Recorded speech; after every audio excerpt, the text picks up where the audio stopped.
हिजोको दिनमा त सबैको राजा थियो, तपाईँको पनि राजा थियो, मेरो पनि थियो होइन। दलतन्त्र चलाइराख्ने हो भने चाहिँ फेरि राजतन्त्र फर्कन सक्छ पनि भन्ने चाहिँ मैले चाहिँ देख्छु। हात्तीलाई हात्तीकै भारी, कमिलालाई कमिलाकै भारी भने जस्तो कमिला जत्रो बजेट छ, हात्ती जत्रो हाम्रो समस्या र आवश्यकता छ। तपाईँको चाहिँ एक्लो बनाइएको जस्तो मलाई फिल भएको छ। त्यसले गर्दाखेरि मैले उहाँको पक्षमा बोलिरहेको छु। उहाँलाई अलिकति असफल बनाउने बाटोमा त्यो एक खालको आम जनतामा आक्रोश आइसकेपछि त्यसले एउटा विद्रोह गर्यो भने होइन, पब्लिकलाई त रोक्न सक्दैन कसैले। मासु भात पनि उहाँहरूले नै खुवाउनु भएको हो, मैले खुवाएको होइन।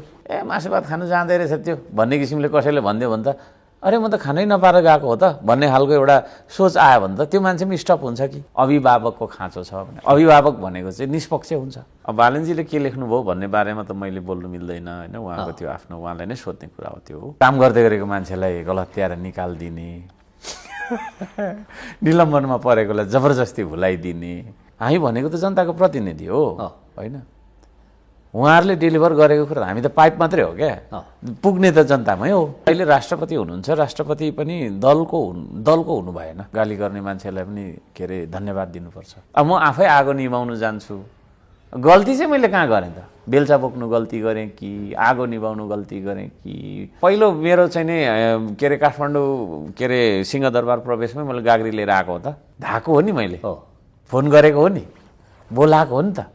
सबै कुरा रेकर्ड गरेर लाइभमा त गर्न मिलेन। हेर्नुहोस्, पहिला अभियानमा त म गर्थेँ पनि। हेर्नु जो चाहिँ हिजो केही गर्दैन थियो त्यो उसले केही गर्यो नि त। अब जस्तै युके गएँ, युके गएर सहयोग के अरे आयो, हङकङ जाँदैछु अब होइन, त्यहाँबाट आयो भने त्यो पलायन भइसकेको पुँजी हो होइन, उता गइसकेको मान्छेको पैसा हो नि त। त्यो यता चाहिँ होइन नेपालमा ल्याउनु भने त्यो पनि त तपाईँको चाहिँ नि होइन राम्रै कुरा हो। अब बजेटले नपुगेको ठाउँमा पब्लिकलाई ल है गरौँ है भनेर आह्वान गरेर विकास गर्नु भनेको त होइन, त्यो त एक्स्ट्रा योगदान हो नि।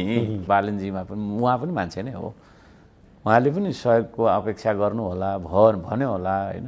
बालन शाहसँग संवादमै हुनुहुन्छ? संवादमा छौँ, तर हाम्रो अलिकति किता मिल्दैन। शैली मेरो यही हो, म आफ्नो शैलीलाई निरन्तरता दिन्छु। मसँग जति नै तपाईँको टेन्सन भए पनि एउटा गिटार छ, त्यो गिटार पक्रेपछि रिलिज भइहाल्छ। खुट्टा बिना शरीर पुरा हुँदैन, हात बिना शरीर पुरा हुँदैन, टाउको बिना पनि शरीर पुरा हुँदैन।